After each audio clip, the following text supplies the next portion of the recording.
Una don't see am, my people. After the criminals go say na from Kotangora, I believe they from Vidora. Una they see am now. Shewe una don't they see am. See the announcements of Buniga and all everything. Today is 17th of March 2026. Una don't see am. Now the distance be this. After them go the talk saying na from Orsu State or your state. I don't know the one where they from. Watch and what their nonsense IED stuff. Today is 17th of March 2026. Today is 17th of March 2026. I came to film all these things to see.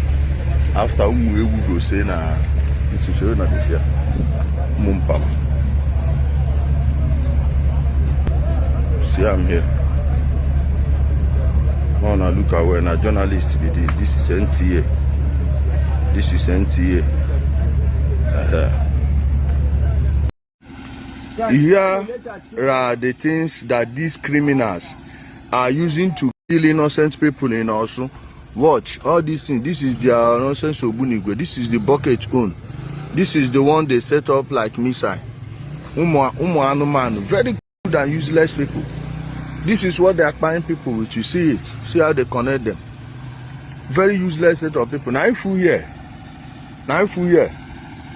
Foolish people. And election will be there.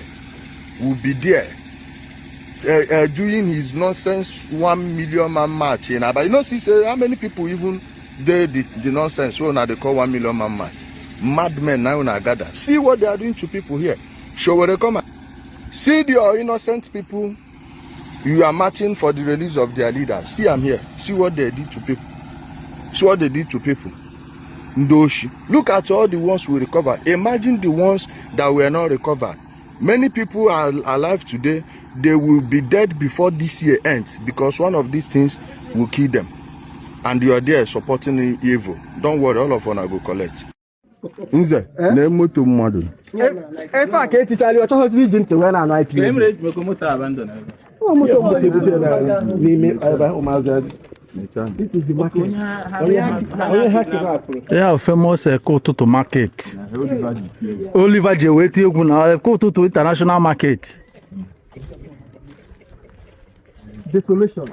This is what Biafra looks like. Eh?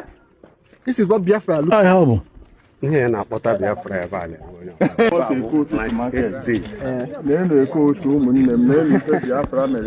No, this is what Biafra looks like. Our people now here. This is what Biafra looks like.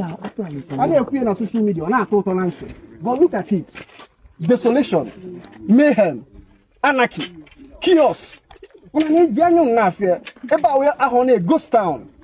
One of the busiest markets in Imo State, just a ghost town, because of Nainacho Biafra. I push for agitation. Naina Zobai, Nana Shunde Fulani. Kelon de Fulani na be a coat to Nobody. Kelon de Fulani na be a coat. I name why, but banana walk on a Hasemano. It's quite unfortunate. I beg na fear life and direct. Life and direct, Kaino. Neko to. Nenene, ebenine, I like a sense of one single soul. Leno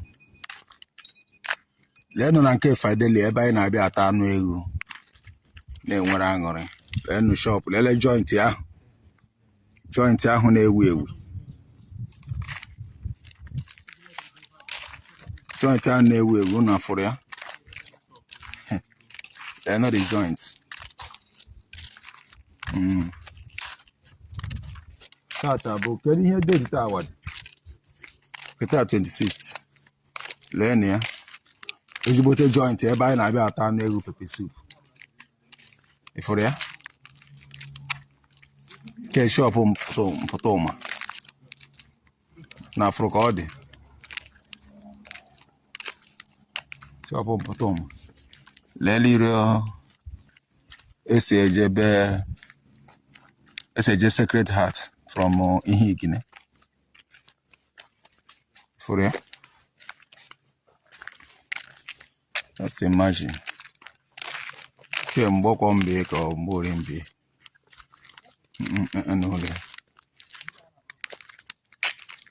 Kesh dịrị ịkwado ụnụ igosizi gị egosi bụ shop igine ewuru onye ụda ị ga-amarịrị shop igine lele shop igine lele shop igine ụnụ ahụrụ ama esi ajebe mpụta ụmụ lelenu shop igine lelenu shop igine ife melo lele shop igine ife melo mana ya dịba osu ole ọzọla ogbunigwe gbara ihe abịa